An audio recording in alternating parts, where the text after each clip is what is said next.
ایک اور ڈیولپمنٹ ہوئی ہے. وہ ڈیولپمنٹ یہ آج ہوئی کہ بیرسٹر گور اور میرا خیال ہے حکومتیں چونکہ سو جایا کرتی ہیں ذرا دیر سے سمجھ آتی ہے. پرسوں بھی بیرسٹر گور پہنچے تھے اڈیالہ جیل. پرسوں ان کو ملاقات نہیں کرنے دی تھی, لیکن آج 3 رکنی وفد کی جو ہے نا ملاقات ہو گئی ہے. اس پہ علی محمد خان بھی تھے, بیرسٹر گور بھی تھے, بیرسٹر صاحب بھی تھے, تینوں ماشاءاللہ وکلا ہیں. اور اس کے بعد اب جو عمران خان ہے انہوں نے بال جو ہے وہ بشا بی بی کے کورٹ پہ پھینک دی ہے. جو بھی تجاویز آئی ہیں آگے چل کر بات کرتے ہیں, لیکن حکومت نے کچھ ان کو آلٹرنیٹ پلان آفر کیا ہے, اور وہ عمران خان نے کہا کہ بشا بی بی سے بات کریں اور علی امین گنڈا پور سے بات کریں, ان دونوں سے مشاورت کے بعد کوئی چیز فائنل کریں. جی شکریہ. اور بخاری صاحب آپ نے ساری بات سنی, اور کیا آپ سمجھ رہے ہیں اس کی اینڈ گیم کیا ہے؟ مطلب یہ کہاں پر جا کے یہ معاملہ جو ہے یہ سیٹل ہوگا؟ کیا واقعی کچھ لوگوں کی رہائی ہو جائے گی؟ کیا یہ ڈسپرس ہو جائیں گے؟ کیا ان کو فورس کے ذریعے ریاست واپس بھیجے گی یا کنسیڈ کرنا پڑے گا؟ پلان کیا لگ رہا ہے آپ کو, یا کیا ممکنہ نتائج ہو سکتے ہیں؟ دیکھیے, دونوں طرف سے معاملات اس طرح کے ہیں کہ دونوں طرف ہی کنفیوژن ہے, اور شاید آگے کا لاہے عمل کیا ہے سوائے نیگوسیشن کے وہ ان دونوں میں سے کسی کو بھی اس کا ادراک نہیں. دونوں طرف سے کچھ فیلئرز ہیں, کچھ سکسیسز ہیں. مثلا اگر ہم حکومت کی بات کریں تو حکومت کی سکسیس یہی ہے کہ انہوں نے بندوں کو وہاں پہ گیدر نہیں ہونے دیا, چونکہ جو ٹارگٹ سلمان اکرم راجہ صاحب کی طرف سے دیا گیا تھا یعنی کہا گیا تھا وہ تھا 3 لاکھ بندے کا, جبکہ ریئلسٹکلی جو ان کے اندر ٹارگٹ سیٹ کیا گیا تھا وہ 1 لاکھ بندے کا تھا. اچھا, اب آپ صورتحال اگر دیکھیں تو حکومت نے وہ کم از کم نہیں ہونے دیا. ہم مان لیتے ہیں 1000 بندہ جو ہے علی امین گنڈا پور صاحب کے ساتھ ہے, اور ان کے بھائی بھی لے کے آ رہے ہیں, لیکن مل ملا کے بھی یہ 10-12 ہزار سے زیادہ کا کھیل نہیں لگتا. تو ایک تو حکومت اس معاملے میں کامیاب ہوئی, لیکن فیلئر حکومت کے فرنٹ پہ یہ ہے کہ حکومت کو تقریباً پورا پنجاب اور اسلام آباد کو سیل کرنا پڑا.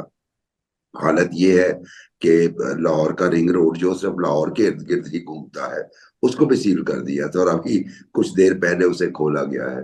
لاہور کے اندر راستے آزادی چوک کو جانے والے اچھی اسٹریٹجی تھی, لیکن اس سے اندازہ یہ ہوتا ہے کہ کہیں نہ کہیں خوف زدگی کا ایلیمنٹ بھی حکومت کے اپنے اندر پایا جاتا ہے. تو یہ بھی ایک ناکامی ہے کہ آپ پوری جو لوگوں کی روزمرہ کی روٹین ہے اس کو ہی اوپر نیچے کر دیں. میں آج یونیورسٹی جب پڑھانے کے لیے جا رہا تھا تو رنگ روڈ کلوز ہونے کی وجہ سے مجھے 1.25 گھنٹے میں یونیورسٹی پہنچنا پڑا, لیکن میری تو خیر ہے. میرے آج مڈ ٹرم ایگزامینیشن تھے اور ہمارے 5 اسٹوڈنٹس جو ہیں میری کلاس کے, صرف بات کر رہا ہوں, وہ نہیں پہنچ پائے کیونکہ ان میں سے کچھ اسلام آباد میں تھے 2-3 اور کچھ ملتان میں سے تھے.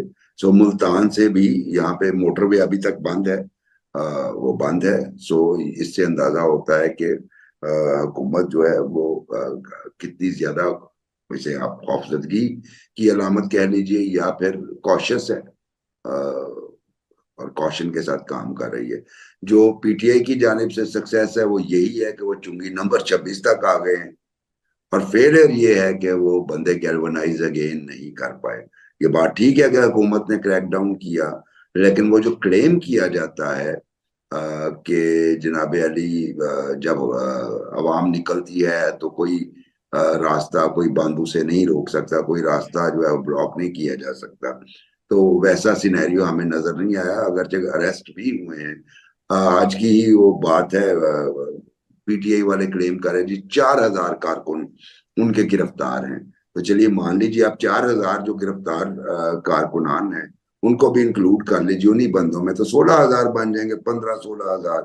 تو وہ جو 1 لاکھ سے لے کے 3 لاکھ تک کا ٹارگٹ تھا وہ نظر نہیں آتا کہ اس طرح کی کوئی چیز جو ہے وہ ہونے جا رہی تھی یا ہو جائے گی. اب آگے سینیریو یہ بنتا ہے کہ اگر یہ یہاں پہ کلیش ہونے کا پھر توقع ہے, لیکن پچھلے جہاں پہ کلیش ہوا وہاں پہ پی ٹی آئی نے سکسیس حاصل کی اور وہ یہاں تک پہنچ گئے. اب یہاں پہ ایک کلیش ہوگا, اس کا کیا سینیریو بنتا ہے, کتنی فورس یوز کرے گی حکومت. اچھا, پی ٹی آئی والے یہ کلیم کر رہے ہیں کہ جناب علی, انہوں نے شو کیا ایک ویڈیو میں جو ہمارے ساتھ انہوں نے شیئر کی, کہ اسٹن گرینیڈ جو ہے وہ پولیس کے پاس موجود ہیں اور وہ یوز بھی کر رہی ہے. دوسری طرف جو آپ کے سامنے پرائم منسٹر کا, انٹیریئر منسٹر کا اور انفارمیشن منسٹر پنجاب نے کلیم کیا, یہ کانسٹیبل شہید ہو گئے. میرے ہم نام تھے, جس پہ مجھے, ویسے تو میرے ہم نام تھے لیکن بہرحال وہ غالباً منیر نیازی کی چھوٹی سی نظم ہے, شہر میں جب بھی ہوا قتل کوئی, میں نے گھبرا کے یہ سوچا دل میں, مرنے والا کہیں میں ہی تو نہیں. تو یہ والی صورتحال جو ہے وہ بنی. 70 پولیس آفیشل جو ہیں وہ زخمی ہوئے. دوسری طرف کچھ پی ٹی آئی کے کارکنان زخمی ہیں, ان میں ایک ایم پی ہیں, ان کا نام میرے ذہن سے نکل گیا, وہ شدید زخمی ہیں کیونکہ وہ زخمی بھی ہوئے شیلنگ سے. اس کے بعد غالباً وہ پل سے سلپ ہو کے کہیں گرے ہیں. تو دونوں طرف سے جو ہے متضاد ایلیگیشنز اور کلیمز آ رہے ہیں. صورتحال وہیں کی وہیں ہے کہ چنگی نمبر 26 سے آگے کیا ہوگا. اگر وہ داخل ہو جاتے ہیں اسلام آباد میں تب وہ دھرنا دیں گے. دھرنا کتنے دن کا دیں گے, اور دھرنے کو ختم کرانے کے لیے فورس کا استعمال تو ابھی تک جتنا ہوا ہے وہ اس کے باوجود اسلام آباد تک پہنچ گئے ہیں. اسلام آباد کے اندر سے انہیں کس لیول کی سپورٹ آئے گی, یعنی عوام کتنے نکل آئیں گے, اور اس کے بعد پھر اینڈ نیگوسیشن ہے. یا اگر انہیں ڈسپرس کرتے ہیں, ایکسیسو یوز آف فورس ہوتا ہے, تو پی ٹی آئی بھی پھر بات چیت کا ہی سوچے گی.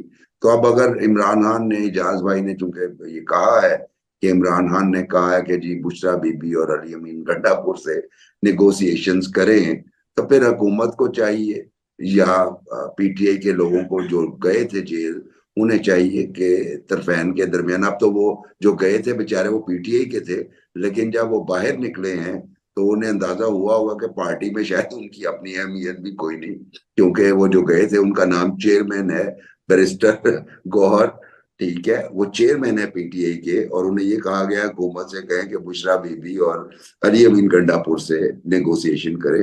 سو اب وہ پیغامبر ہیں, بن گیا رقیب آخر تھا جو رازداں اپنا. تو یہ والا معاملہ ہے. تو بات جو مجھے لگتی ہے وائلنس کا خوف ہے مجھے اسلام آباد کے باہر بھی, اور اگر اندر پہنچ جاتے ہیں وہاں بھی یوز آف فورس کا بھی خوف ہے. اور الٹیمیٹلی میں یہ دیکھ رہا ہوں کہ کچھ لوگوں کی بنیاد پہ جانا ہی پڑے گا, اور وہ خواہ پی ٹی آئی کو کرنا پڑے, کمپرومائز دونوں جانب سے ہوگا.